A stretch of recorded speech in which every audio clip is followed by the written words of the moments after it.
नमस्कार, सुबह के 9 बज चुके हैं। गुड मॉर्निंग इंडिया के इस खास शो में आपका बहुत बहुत स्वागत है। मैं हूं आपके साथ जया कौशिक। शुरुआत कर रहे हैं बिहार की खबर के साथ, जहां जाति आधारित आर्थिक शैक्षणिक सर्वे ने पेश होते ही एक तरह से यहां पर पूरी की पूरी राजनीति को गरमा दिया है। और इसके साथ ही मुख्यमंत्री नीतीश कुमार ने बिहार विधानसभा में एक बड़ा ऐलान किया। बिहार में आरक्षण का दायरा बढ़ाकर 50 से 65% करने का प्रस्ताव रखा है। ईडब्ल्यूएस के 10% को मिलाकर आरक्षण 75% करने का प्रस्ताव रखा गया है। इसमें 20% एससी, 2% एसटी, 43% ओबीसी और ईबीसी, वहीं 10% ईडब्ल्यूएस आरक्षण को शामिल करने की बात कही गई है। कि आज तो पेश हो ही चुका है, तो उसके बारे में बहुत ही संक्षेप में बता देंगे कि इन विषयों पर सभी जानकारी दे दी गई है, लेकिन उसके बाद सभी पार्टियों को अपनी राय देना है। तो जो भी पार्टी के लोग बोल करके एक आदमी बोलेंगे कि एक आदमी बोले, ये सुनिए ना, जो बोलेंगे तो उनको जितना बोलना है बोले ना, तो फिर क्या दिक्कत है। इसलिए कृपा करके पहले इनको मैंने जब भी रख दिए, लेकिन थोड़ा सा संक्षेप में ही, बहुत ही संक्षेप में थोड़ा बोल देंगे, लेकिन आप अपना पूरे तौर पर रख दीजिए। एक एक पार्टी की राय आ जाएगी सामने। माननीय संसदीय कार्य सब देखिए, एक बात हम बता देते हैं, सुनिए ना। अरे काहे के लिए सबकी राय से न हुआ है भाई। हालांकि बिहार विधानसभा में मुख्यमंत्री नीतीश कुमार के एक बयान को लेकर काफी बवाल हुआ। बीजेपी ने आरोप लगाया कि सीएम की भाषा जो है वो ठीक नहीं थी, अपमानजनक थी, जबकि उप मुख्यमंत्री तेजस्वी यादव ने नीतीश कुमार के उस बयान का बचाव करते हुए कहा कि उनकी बात को गलत अर्थ में नहीं लिया जाना चाहिए। वो आबादी नियंत्रण का हवाला दे रहे थे। कोई अगर कोई गलत मतलब निकालता है तो ये गलत बात है। एक तरह से जो भी मुख्यमंत्री जी का बयान आया जो सेक्स एजुकेशन के बारे में, और जब भी सेक्स एजुकेशन की बात की जाती है तो इसकी लोग जो है शर्माते हैं, हिचकते हैं, तो उससे लोगों को बचना चाहिए। तो स्कूलों में पढ़ाई होती है भाई, साइंस बायोलॉजी ये तो स्कूलों में पढ़ाई होती है, बच्चे पढ़ते हैं भाई। तो हमको लगता है अगर सेक्स एजुकेशन की अगर बात है, उनका कहने का मतलब आबादी कंट्रोल जो है क्या करना है, वो प्रैक्टिकली बात जो भी आती है उन्होंने अपना बात किया। हम लोग भी इस पर आपत्तिजनक करते हैं, और ये जो मर्यादा से अलग उठ के और मुख्यमंत्री जी शब्द बोलने हैं, इसको हम लोग निंदा करते हैं। सारे महिला, पूरे बिहार के महिला हो, विदेश की महिला, सबके हम लोग बिहार के महिला निंदा करते हैं। ये अपजनिक बात नहीं बोलना चाहिए। जो आज मुख्यमंत्री जी ने किया है, पूरी बिहार की महिला शर्मसार है, और मैं इसका बहुत ही कठोर शब्दों में निंदा करती हूँ। एक माननीय सदस्य होने के नाते, एक महिला होने के नाते, एक माँ होने के नाते, एक पत्नी होने के नाते लगता है कि वो 2-4 दिन तक गूंजते रहेगा वो शब्द जो मुख्यमंत्री जी ने आज इस्तेमाल किया है। ये बहुत ही गंदा और अभद्र टिप्पणी महिलाओं के ऊपर उन्होंने किया है।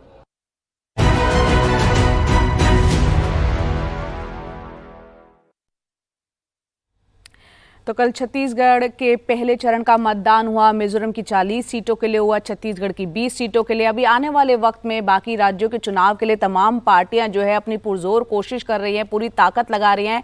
आज प्रधानमंत्री की रैली की अगर हम बात करें तो प्रधानमंत्री की 3 रैलियां होंगी। 11:30 बजे वो दमोह में होंगे, 1:45 बजे गुना में होंगे और 4 बजे शाम को मुरैना में होंगे। इसके अलावा कांग्रेस की नेता प्रियंका गांधी भी आज मध्य प्रदेश में होंगी। सांवेर में वो 12 बजे रैली करेंगी, 2:30 बजे देवास में होंगी और 4:45 बजे इंदौर में उनका एक रोड शो होने जा रहा है। इसके अलावा खंडवा के मुंदी में 2 बजे शिवराज सिंह चौहान की रैली है। सतना में मायावती की 11 बजे रैली बताई जा रही है। इसके अलावा बीएसपी उम्मीदवार रत्नाकर चतुर्वेदी के समर्थन में वो 11 बजे रैली करेंगी मायावती। अखिलेश यादव की अगर बात करें तो वो आज सतना में होंगे, दोपहर 2 बजे रैली करेंगे। गुना में अरविंद केजरीवाल होंगे, भगवंत मान का 2:30 बजे रोड शो है। तो पूरा आप देख रहे हैं आज पूरा दिन जो है रैलियों का दौर चलने वाला है। तमाम दिग्गज उतरेंगे अपने अपने उम्मीदवारों के समर्थन में रैली करने के लिए।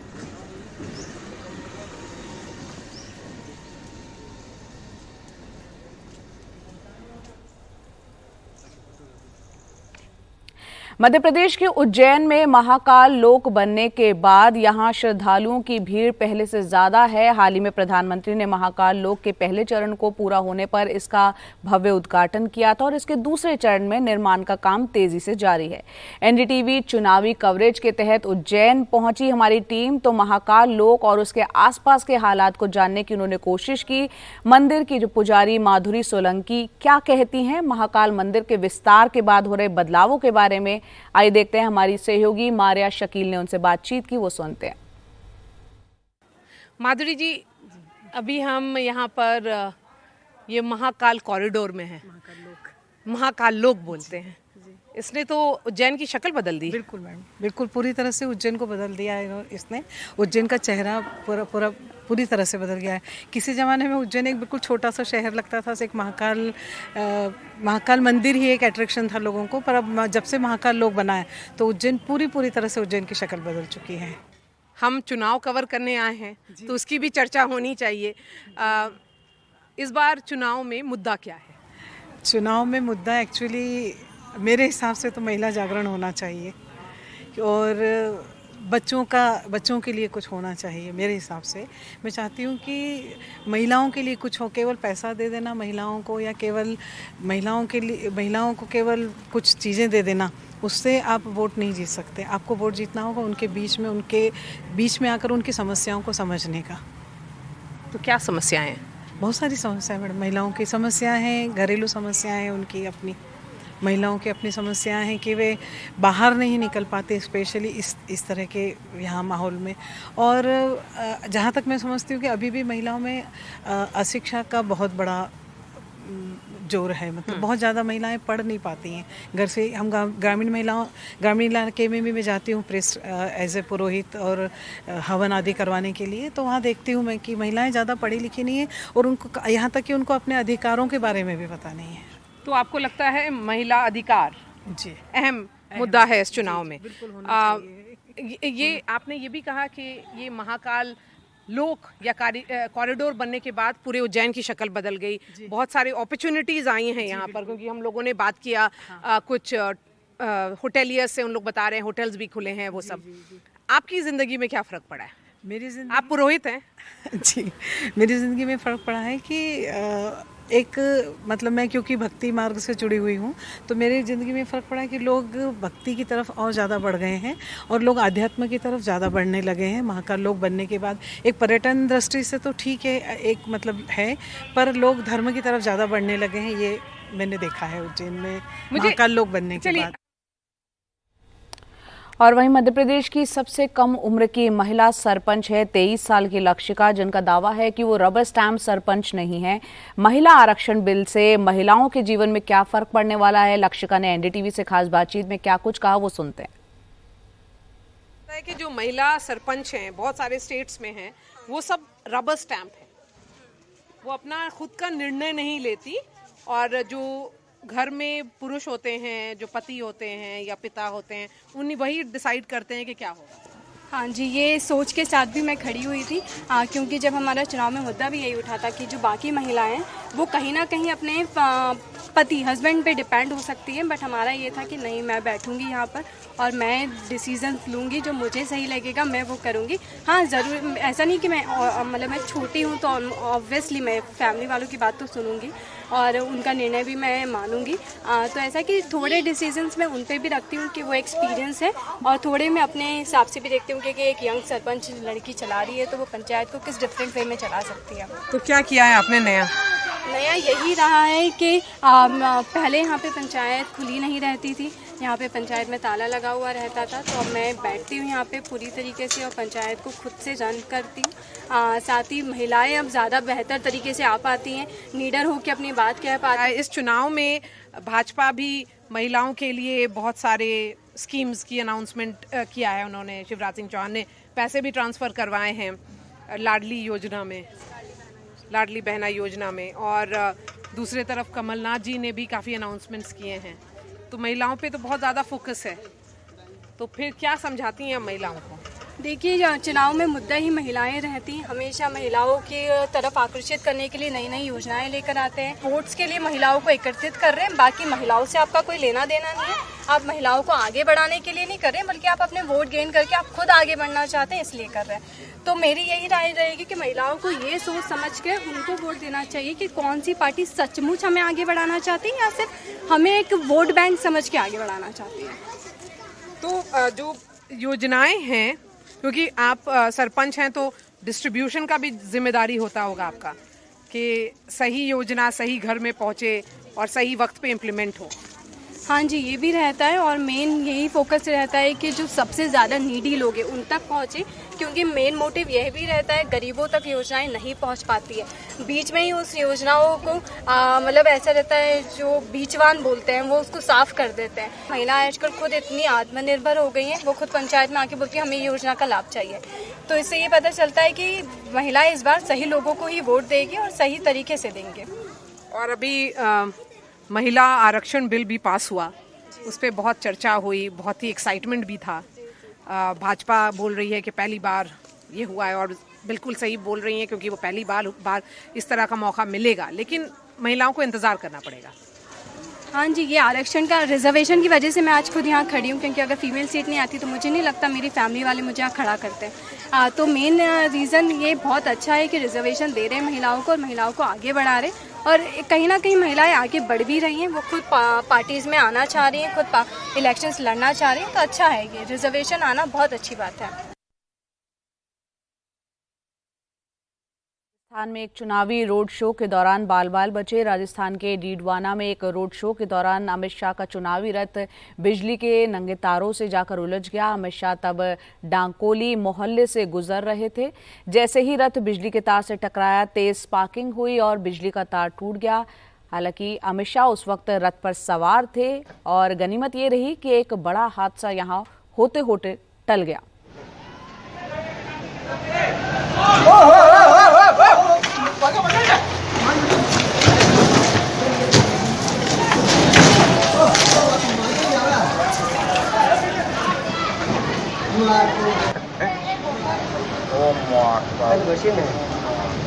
मशीन है मीडिया केस करे आगे चली, मशीन है मीडिया केस करे आगे चली।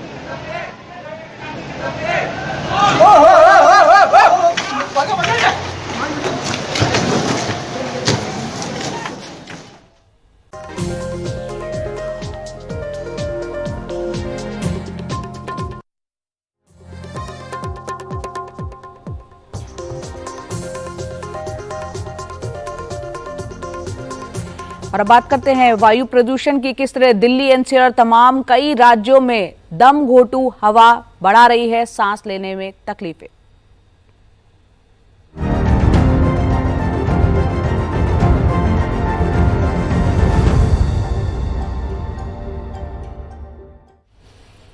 जी हाँ, इस वक्त दिल्ली, एनसीआर और कई राज्यों में ऐसा माहौल बना हुआ है, एयर पोल्यूशन इस कदर है कि सांसों पर संकट आ खड़ा हुआ है। तस्वीरों में आप देख सकते हैं, ये जो धुंधल का दिख रहा है ये स्मॉग है, यानी वायु प्रदूषण जिसे कहते हैं, एक मोटी चादर उसकी नजर आ रही है।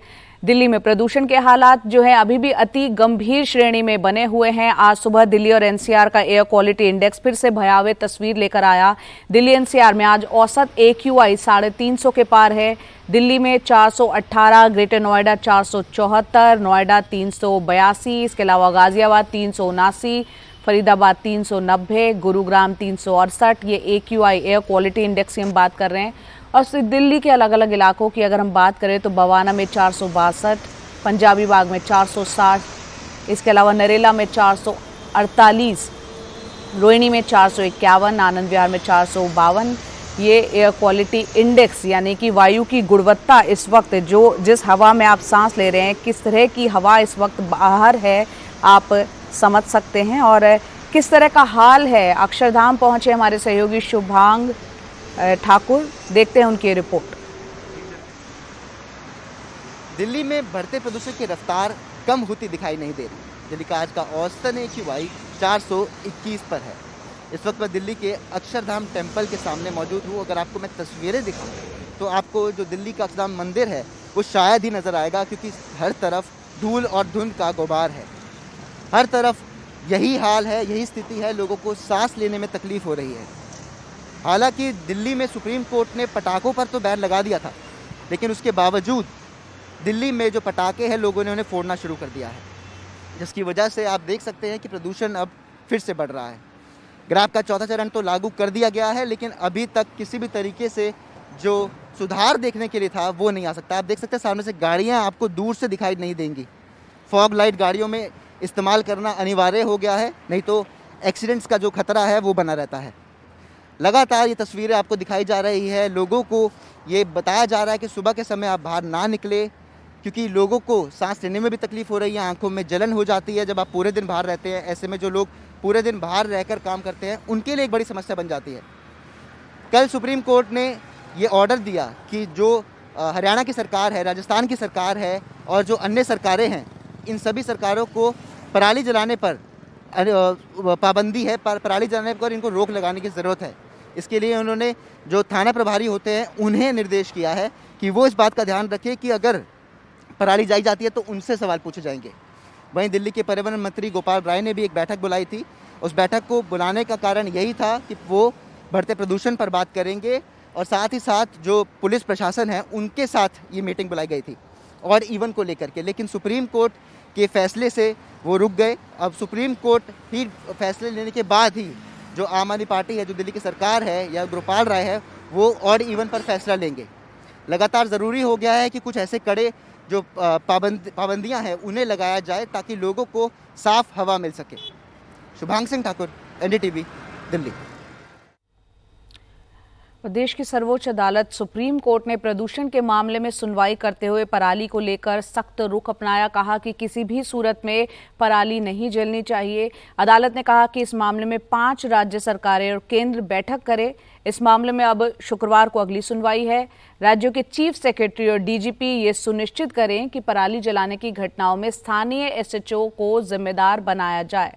तो बुधवार को यूपी, राजस्थान, हरियाणा, पंजाब, दिल्ली समेत राज्यों और केंद्र की बैठक बुलाई जाए, सुप्रीम कोर्ट ने कहा है। दिल्ली के आसमान में प्रदूषण के बोझ की मारी हवा और पंजाब में जलाई जा रही पराली। माना जा रहा है कि पराली ही दिल्ली के मौजूदा प्रदूषण की सबसे बड़ी वजह है। यही वजह है कि मंगलवार को सुप्रीम कोर्ट ने दिल्ली, पंजाब, हरियाणा, यूपी और राजस्थान सरकारों से कहा कि वो पराली जलाना फौरन रोकें। अदालत ने कहा कि राज्यों के चीफ सेक्रेटरी और डीजीपी ये सुनिश्चित करें पराली जलाने की घटनाओं में स्थानीय एसएचओ को जिम्मेदार बनाया जाए। बुधवार को यूपी, राजस्थान, हरियाणा, पंजाब, दिल्ली समेत राज्यों और केंद्र की बैठक बुलाई जाए। केंद्र और राज्य सरकार पंजाब में धान की फसल का विकल्प ढूंढे। सुप्रीम कोर्ट ने कहा कि प्रदूषण को कम करने के लिए सब राज्यों को एक साथ मिलकर लड़ना होगा। सुप्रीम कोर्ट ने यह भी कहा कि लोगों को स्वच्छ हवा मुहैया कराना राज्यों की जिम्मेदारी है और राज्य सरकारें प्रदूषण को लेकर गंभीर बने। अदालत ने दिल्ली सरकार द्वारा उठाए गए कदमों पर भी सवाल खड़े किए। कहा कि ऑड इवन योजना कब कामयाब रही है, ये बस दिखावा है। दिल्ली में बसें आधी क्षमता से चल रही हैं। नगर निगम का कचरा भी खुले में नहीं जलना चाहिए। दिल्ली सरकार कह रही है कि वो सुप्रीम कोर्ट का आदेश देखकर आगे कदम उठाएगी। हमने ये निर्णय लिया है कि सुप्रीम कोर्ट का जो आदेश है उसको एक बार स्टडी करने के बाद फिर उसके डिटेल प्लानिंग को उसके अनुसार हम बनाएंगे और फिर वो आपके सामने सूचित करेंगे। हालांकि आंकड़ों के मुताबिक पंजाब, हरियाणा से पराली जलाए जाने के मामले में बीते साल के मुकाबले 40% की कमी दिख रही है। जानकारों का कहना है कि दिल्ली के प्रदूषण में पराली से ज्यादा जिम्मेदारी दूसरे कारकों की है, लेकिन अदालत की सख्ती के बाद शायद सरकारें प्रदूषण को लेकर संवेदनशील हों। सुप्रीम कोर्ट ने सरकारों को चेता दिया है कि प्रदूषण पर रोक लगाने के लिए कदम उठाएं। अगर वो नहीं उठाएंगे तो फिर अदालत आदेश जारी करेगी। हल्के अंदाज में भारी बात भी कही है कि जब सरकार बुलडोजर चलाती है तो हम रोक लगाते हैं और अगर हम बुलडोजर चलाएंगे तो कोई रोकने वाला नहीं होगा। नई दिल्ली से Ashish Bhargava, NDTV India. Supreme Court का कल जो आदेश आया उसके बाद कहीं ना कहीं एक कार्रवाई होती हुई दिखी है। पंजाब के मोगा में यहां पराली जलाने के मामले में डीसी ने एक नंबरदार जगसीर सिंह को निलंबित कर दिया है। उन पर आरोप है कि उन्होंने अपने फील्ड में, अपने खेत में पराली जलाई। जब गांव वालों ने उनको रोकने की कोशिश की तो वो नहीं रुके और इसके बाद स्थानीय लोगों ने प्रशासन से जगसीर सिंह के खिलाफ एक्शन लेने के लिए कहा और डीसी ने इस पर कार्रवाई करते हुए उनको निलंबित कर दिया। पराली जलाने को लेकर दिए गए सुप्रीम कोर्ट के आदेश के बाद ये पहला निलंबन है।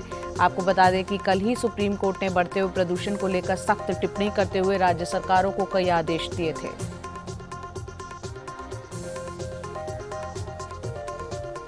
तो प्रदूषण को लेकर सुप्रीम कोर्ट काफी सख्त है और बावजूद इसके पराली जलाई जा रही है। ये तस्वीरें आप देख रहे हैं पंजाब के अलावा हम देख रहे हैं हरियाणा के कैथल में भी ये तस्वीरें हैं पराली जलाने की, जो बेहद गंभीर स्थिति यहाँ पर पैदा करती है। वायु गुणवत्ता हम देख रहे हैं किस तरह से लगातार एयर क्वालिटी इंडेक्स बढ़ता चला जा रहा है और आंकड़े बढ़ रहे हैं और सांस लेने में और तमाम तरह की तकलीफें लोग झेल रहे हैं। और ये तस्वीरें आप हरियाणा के कैथल की देख रहे हैं पराली जलते हुए।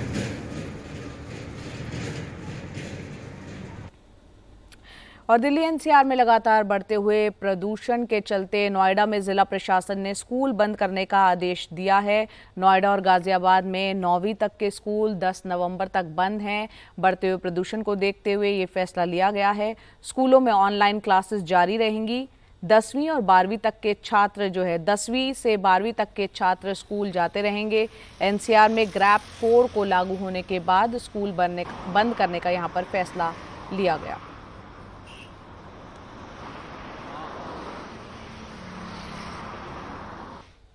दिल्ली एनसीआर का हाल तो आपने जाना, लेकिन मुंबई के हालात कैसे हैं? यहाँ पर लंबे समय से मध्यम से खराब श्रेणी की हवा में जी रहे मुंबईकर इस कदर अब बीमार पड़ने लगे हैं कि अस्पताल में सांस की दिक्कत वाले मरीजों के लिए नई अलग से आईसीयू फैसिलिटी शुरू करनी पड़ी।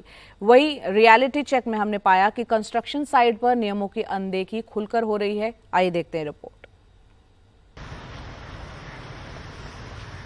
मुंबईकरों की सेहत इस कदर बिगड़ी है कि अस्पताल में अब अलग से नई आईसीयू सुविधा सिर्फ प्रदूषण से बीमार मरीजों के लिए शुरू हुई है। मुंबई के जाने माने ग्लोबल अस्पताल में सांस की दिक्कत वाले मरीज करीब 100% बढ़े हैं। इनमें 30% को भर्ती करने की जरूरत पड़ रही है। अस्पताल में कुल भर्ती मरीजों में 40% मरीज सांस की दिक्कत वाले हैं। ऐसे में अस्पताल को 8 बेड का आईसीयू यूनिट शुरू करना पड़ा। The rise of the patients because of respiratory infections and respiratory illnesses have gone almost by 100%, double हो गए। And the air quality index AQI जो measure करते हैं government, तो that is deteriorating day by day. It is because of the particulate matter less than 10 microns. So उसका level बढ़ गया है pollution की वजह से, क्योंकि less than 10 micron particulate matter जो है वो फेफड़े में जाता है। More than 10 micron may be it gets filtered at the nose level और the upper airway level, but इससे कम जो है 10 माइक्रोन से कम वो लंग्स में जाता है and then it causes all this problems. 48 साल के ये मरीज टीबी से काफी पहले ठीक हो चुके थे, लेकिन बिगड़ी हवा ने इन्हें फिर से आईसीयू में भर्ती करवा दिया। इनको टीबी काफ़ी पहले हुआ था, कई साल पहले, वो जो ठीक होके भी गया, लेकिन जो इनकी कंडीशन कंट्रोल में थी वो थोड़ी अभी जैसे अस्थमा के पेशेंट जैसे आते हैं जिनका अस्थमा कंट्रोल नहीं होता, उनको सांस गड़ी फूलती है एंड रेगुलर अटैक्स आते हैं, वैसा उनको हो रहा है। बिकॉज लंग डैमेज तो है but it usually is controlled. OPD या इमरजेंसी में 10 पेशेंट देखो, रफली 5% ऑफ द 5 पेशेंट उनमें से तो भर्ती करने ही पड़ते हैं, हालांकि एक आध दिन के लिए। बिकॉज जितने भी मेडिसिन ओरल जो मेडिसिन देते हैं उनका असर कम होता है, इन पे उनका असर इनफ नहीं है, तो उनको थोड़ा इंट्राविनस इंजेक्शंस, नेबुलाइजेशंस, थोड़ा ऑब्जर्वेशन, ताकि ऑक्सीजन का लेवल जो है वो एक लेवल पे आ जाए, फिर हम लोग उनको घर का ट्रीटमेंट देके भेज सके। बॉम्बे हाई कोर्ट की सख्ती के बाद क्या शहर में कंस्ट्रक्शन साइट पर नियमों का पालन हो रहा है? हमने इसको लेकर रियलिटी चेक किया। देश की सबसे महंगी सड़क में से एक करीब 25 किलोमीटर लंबी कोस्टल रोड प्रोजेक्ट पर ढंग से नियमों का पालन नहीं हो रहा। बीएमसी के महत्वाकांक्षी प्रोजेक्ट में बीएमसी की ही गाइडलाइन की अनदेखी हैरान करने वाली है। मुंबई में आपको बता दें जो कंस्ट्रक्शन हो रहा है उसको लेकर जो डस्ट उड़ती, जो धूल उड़ती है हवा में, उसकी हिस्सेदारी पोल्यूशन में 71% है। तो सबसे ज़्यादा अहम यह है कि इस डस्ट पे, सॉइल पे कंट्रोल हो, उसको लेकर वाटर स्प्रिंकलर्स का इस्तेमाल बड़े पैमाने पर होना बेहद ज़रूरी है। गाइडलाइन भी बीएमसी की यही कहती है, लेकिन उसका उल्लंघन होता हुआ हम यहाँ पर देख रहे हैं। आपको बता दें कि हालिया सर्वे में ये साफ हुआ है कि मुंबई में 78% ऐसे परिवार हैं जो सांस की तकलीफ से गुजर रहे हैं, किसी न किसी तरह से प्रदूषण से जुड़ी बीमारियों से गुजर रहे हैं। अब ये अस्पतालों में भी नजर आने लगा है, सांस की दिक्कत वाले मरीजों में इजाफा हो रहा है। इसलिए बॉम्बे हाईकोर्ट ने भी स्वतः संज्ञान लेते हुए सुनवाई शुरू की है और राज्य सरकार, बीएमसी, एमएमआरडीए के साथ ही तमाम महानगर पालिकाओं की जो एमएमआर रीजन में है उन्हें सतर्क होने के लिए कहा है और साफ कह दिया है कि वार्ड ऑफिसर ही व्यक्तिगत रूप से इसके लिए जिम्मेदार होगा अगर कंस्ट्रक्शन साइट पर नियमों का उल्लंघन होता है।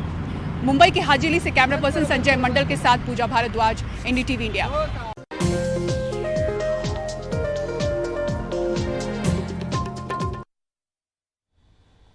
रेव पार्टियों में कथित तौर पर सांपों और उसके जहर का इस्तेमाल करने के मामले में अब नोएडा पुलिस जल्द ही एल्विश यादव को पूछताछ के लिए बुलाएगी, जबकि वन विभाग एल्विश यादव के सांपों के साथ बने वीडियो की गहनता से जांच कर रही है।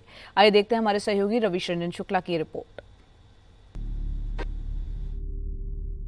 ये तस्वीरें एल्विश यादव की मुश्किलें बढ़ा सकते हैं। हालांकि अब तक वन विभाग ने एल्विश पर वन्य जीव अधिनियम के तहत कोई मामला दर्ज नहीं किया है, लेकिन राज्य के वन मंत्री की माने तो जांच में एल्विश दोषी मिले तो कार्रवाई हो सकती है। कानून अपना काम कर रहा है और कानून पूरी सख्ती से काम करेगा। कोई कितनी बड़ी सेलिब्रिटी हो, कानून से बड़ा कोई नहीं है। जब पता लगा तो एक्शन लिया, हमारे विभाग ने भी उसमें कार्रवाई की। जो लोग एफआईआर में हैं उनके खिलाफ कार्रवाई जरूर होगी। 2 नवंबर को बरामद 9 सांपों का मेडिकल परीक्षण कराकर वन विभाग उनको जंगल में छोड़ने की तैयारी में है, जबकि नोएडा पुलिस 5 सपेरों को रिमांड पर लेकर पूछताछ करने जा रही है। इस पूछताछ के आधार पर एल्विश यादव को भी पुलिस कभी भी जांच के लिए बुला सकती है। हालांकि एल्विश की सफाई है कि रेप पार्टियों में सांप या उसके जहर का इस्तेमाल करने का आरोप बेबुनियाद है, लेकिन रेप पार्टियों में सांपों का इस्तेमाल कई सवाल खड़ा करता है। मामला हाई प्रोफाइल है, लिहाजा पुलिस और वन विभाग भी फूंक कर कदम रख रही है। नोएडा से अरविंद उत्तम के साथ रविश Ranjan Shukla, NDTV India.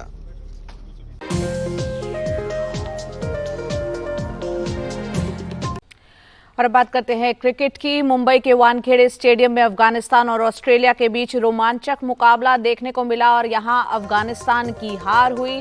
Maxwell की अविश्वसनीय और शानदार पारी से ऑस्ट्रेलियाई टीम ने जीत अपनी दर्ज करवाई।